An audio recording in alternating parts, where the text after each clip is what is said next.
কাদিয়ানীরা হযরত মুহাম্মদ মুস্তাফা সাল্লাল্লাহু আলাইহি ওয়াসাল্লামকে শেষ নবী মানে না। আপনারা বাংলাদেশের নাগরিক থাকতে পারেন কিন্তু মুসলমান দাবি করতে পারেন না। এটা স্বীকার করতে হবে যে আপনারা মুসলমান না।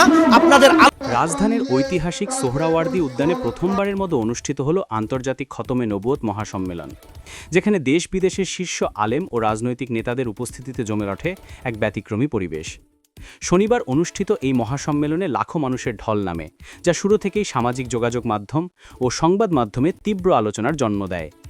সম্মেলনের মূল মঞ্চে জামায়াতে ইসলামী বাংলাদেশের সহকারী সেক্রেটারি জেনারেল রফিকুল ইসলাম খান ঘোষণা দেন, রাষ্ট্র ক্ষমতায় গেলে কাদিয়ানীদের অমুসলিম ঘোষণা করা হবে। তিনি দাবি করেন, রাসূল সাল্লাল্লাহু আলাইহি ওয়াসাল্লামের শেষ নবী হওয়া মুসলিম উম্মার সর্বসম্মত বিশ্বাস এবং এ বিষয়ে বিশ্ব মুসলিমের মধ্যে কোনো মতবিরোধ নেই। সমাবেশে তিনি আরও বলেন, বাংলাদেশের জনগণ যদি আমাদের নির্বাচিত করে তাহলে কাদিয়ানীদের অমুসলিম ঘোষণা করা হবে ইনশাআল্লাহ।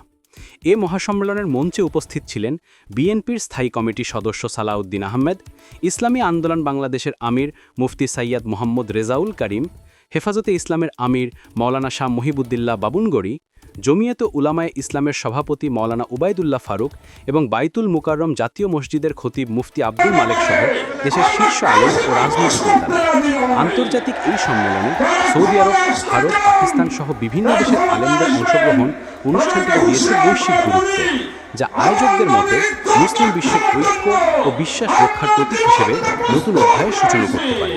আয়োজকরা জানান, আগে খতমে নবুয়ত নিয়ে ছোটখাটো আয়োজন হলেও এবারই প্রথম বাংলাদেশের আন্তর্জাতিক পরিসরে এ ধরনের মহাসম্মেলন। ধর্মীয় অঙ্গন, রাজনীতি এবং সাধারণ মানুষের মাঝে এই আয়োজনে সৃষ্টি হয়েছে নতুন আলোচনার কেন্দ্রবিন্দু, যা আগামী দিনে দেশের সামাজিক ও রাজনৈতিক প্রেক্ষাপটে কী প্রভাব ফেলবে তা এখন সময়ই বলে দেবে।